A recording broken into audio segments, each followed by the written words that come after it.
Shalom, Bapak, Ibu, dan saudari yang terkasih.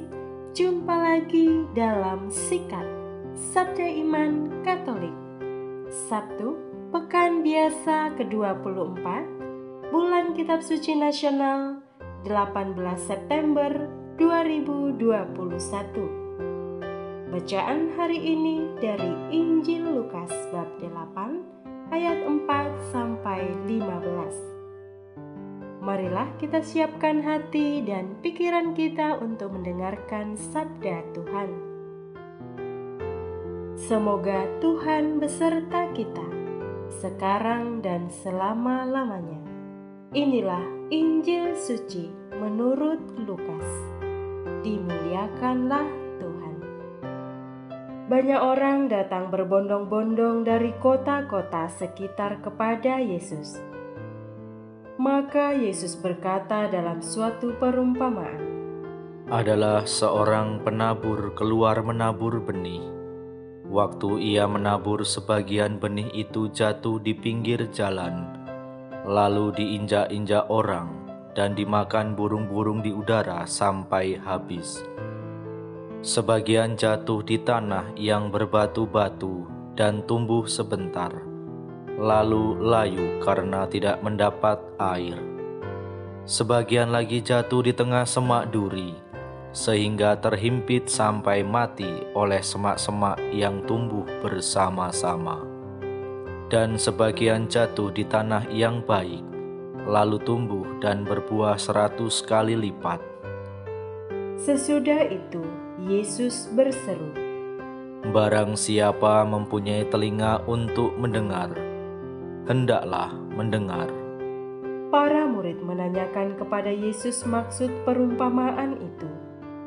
Yesus menjawab, Kalian diberi kurnia mengetahui rahasia kerajaan Allah, tetapi hal itu diwartakan kepada orang lain dalam perumpamaan, supaya sekalipun memandang, mereka tidak melihat, dan sekalipun mendengar, mereka tidak mengerti.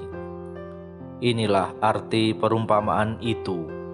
Benih itu ialah sabda Allah. Yang jatuh di pinggir jalan ialah orang yang telah mendengarnya. Kemudian datanglah iblis, lalu mengambil sabda itu dari dalam hati mereka, supaya mereka jangan percaya dan diselamatkan. Yang jatuh di tanah yang berbatu-batu ialah orang yang setelah mendengar sabda itu, menerimanya dengan gembira, tetapi mereka tidak berakar. Mereka hanya percaya sebentar saja, dan dalam masa pencobaan mereka murtad. Yang jatuh dalam semak duri ialah orang yang mendengar sabda itu, dan dalam pertumbuhan selanjutnya mereka terhimpit oleh kekhawatiran, kekayaan, dan kenikmatan hidup, sehingga tidak menghasilkan buah yang matang. Yang jatuh di tanah yang baik ialah orang yang mendengar sabda itu dan menyimpannya dalam hati yang baik dan menghasilkan buah dalam ketekunan. Demikianlah sabda Tuhan. Terpujilah Kristus. Bapak, Ibu, dan saudari yang terkasih, renungan hari ini akan dibawakan oleh Bapak Yohanes Sumaryandoni dari Malang. Selamat mendengarkan.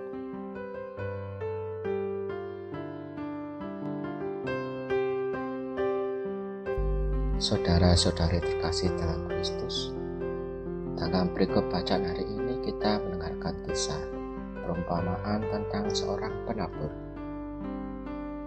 Kisah tersebut mungkin bisa direnungkan dari beragam sudut pandang yang bisa memperkaya dan menumbuhkan iman kita. Kali ini saya hendak mengajak saudara-saudari terkasih merenungkannya dengan bertitik tolak dari sikap penabur terkait benih-benih yang ditaburkannya. Dikisahkan bahwa di antara benih-benih yang tidak ditabur tersebut ada benih-benih yang tercecer. pada benih-benih yang terjatuh. Mungkin bila kita adalah penabur, bisa jadi benih-benih yang tercecer tersebut akan kita ambil atau kita pungut kembali, agar bisa kita tabur sesuai tempat di mana kita sudah berangan-angan menaburnya. Mungkin dalam benak kita ada rasa iman bila ada benih yang tercecer. Pikir kita, bukankah lebih baik dipungut kembali, kemudian ditebarkan, disemaikan di lahan yang telah disiapkan, agar panen tetap bisa melimpah, agar panen tidak berkurang dikarenakan berkurangnya benih akibat tercecer. Namun bagaimana sikap penabur terhadap benih-benih yang tercecer tersebut?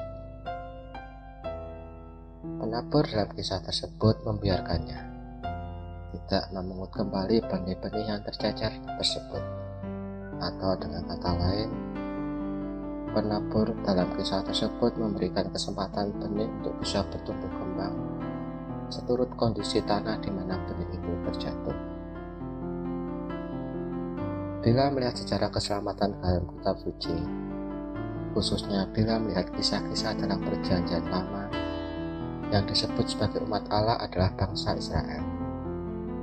Dan dalam konteks tersebut bisa dibilang bahwa karena kita bukanlah bangsa Israel, maka kita bukanlah bagian dari bangsa yang dipilih oleh Allah.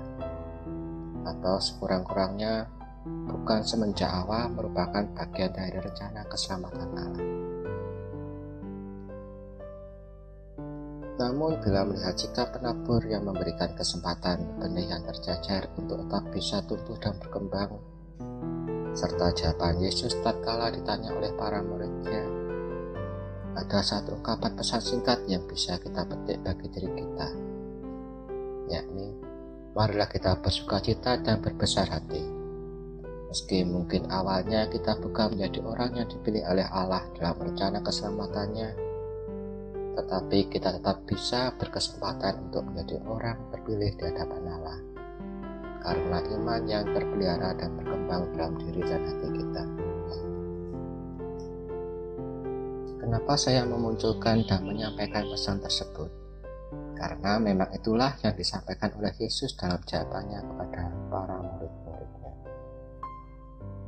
Dalam jawabannya, Yesus menyampaikan yang kalau dibahasakan secara sederhana, bahwa sekalipun memandang mereka yang awalnya tidak diberi karunia untuk mengetahui rahasia kerajaan Allah tidak melihat. Dalam hal ini mereka yang dimaksud adalah bangsa Israel yang dalam perjanjian lama dianggap sebagai umat pilihan Allah kepada umat-umat. Dan kemudian jawaban tersebut dilanjutkan, sekalipun mereka yakni bangsa Israel mendengar tetapi mereka tidak mengerti.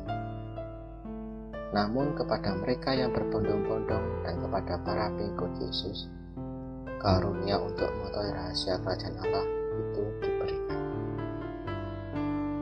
Singkatnya atau dengan kata lain, Sang Penabur yang adalah Allah sendiri tidaklah pilih-pilih dalam memberikan kesempatan beriman dan kesempatan mendapatkan karunia untuk mengetahui rahasia kerajaan Allah. Kesempatan tersebut terbuka bagi siapapun yang berkehendak untuk itu. Apa artinya?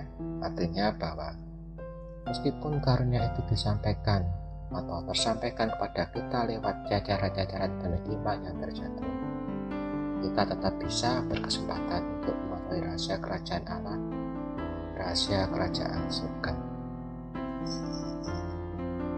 Dalam kisah perumpamaan tersebut disampaikan pula ada ragam tanah di mana benih iman tersebut berjajar. Alih-alih atau daripada kita berkutat pada pertanyaan atau perihal jenis tanah apakah diri kita, marilah kita melihat pada perihal atau pertanyaan pada sejauh mana kita mengupayakan diri agar kita bisa menjadi serupa dengan tanah di mana benih iman tersebut bisa bertumbuh kembang dengan baik. Dan pada perihal sejauh mana kita berupaya untuk menghindarkan diri sebagai atau menjadi tanah di mana benih iman tidak bisa bertumbuh kembang. Dengan kata lain, marilah kita berupaya agar iblis tidak mengambil benih-benih iman dalam diri kita, yakni dengan cara tetap percaya pada Tuhan Allah, berupaya bertahan dalam kegembiraan dan kepercayaan akan Allah dalam masa-masa pencobaan, tidak membiarkan diri terlibat oleh kekhawatiran-kekhawatiran secara berlebihan, tidak membiarkan diri terlibat oleh keterlenaan akan kekayaan dan kenikmatan hidup. Marilah berupaya agar kita bisa menjadi tanah yang baik bagi pertumbuhan benih iman dengan cara senantiasa berupaya mendengarkan sabda Allah, menyimpan, meresapkan dalam hati yang baik, dan menghasilkan buah lewat ketekunan melaksanakan sabda dalam kehidupan kita sehari-hari. Dan beruntunglah bagi kita yang masuk sebagai bagian dari umat gereja Katolik. Kenapa? Karena ada banyak sumber di mana kita bisa menimba benih-benih iman dan sumber-sumber untuk menguburkan benih-benih iman sehingga bisa bertumbuh kembang. Gereja Katolik menerima kitab suci sebagai dasar iman, tetapi bukan satu-satunya dasar iman. Mengapa? Sebab masih ada dasar iman lain selain kitab suci, yaitu magisterium atau ajaran gereja dan tradisi suci gereja.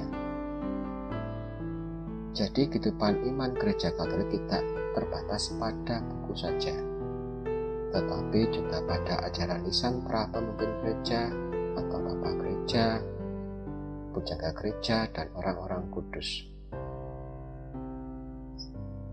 Jadi singkatnya, bukan hanya bersandar pada kitab suci, melainkan juga pada pengalaman iman gereja dan pengalaman beriman orang kudus. Saudara-saudari terkasih dalam Kristus, kiranya berikut bacaan hari ini membawa kegembiraan dan kesukacitaan bagi kita, serta melakukan iman kita bahwa meski mungkin awalnya kita bukan orang yang dipilih oleh Allah dalam rencana keselamatannya, tetapi kita tetap bisa berkesempatan untuk menjadi orang terpilih di hadapan Allah. Karena iman yang terpelihara dan berkembang dalam diri dan hati kita, yakni dengan cara mengupayakan diri terus-menerus secara tekun, agar diri kita bisa menjadi tanah yang baik bagi pertumbuhan benih iman yang diberikan kepada kita masing-masing. Semoga Tuhan senantiasa memberkati kita semua.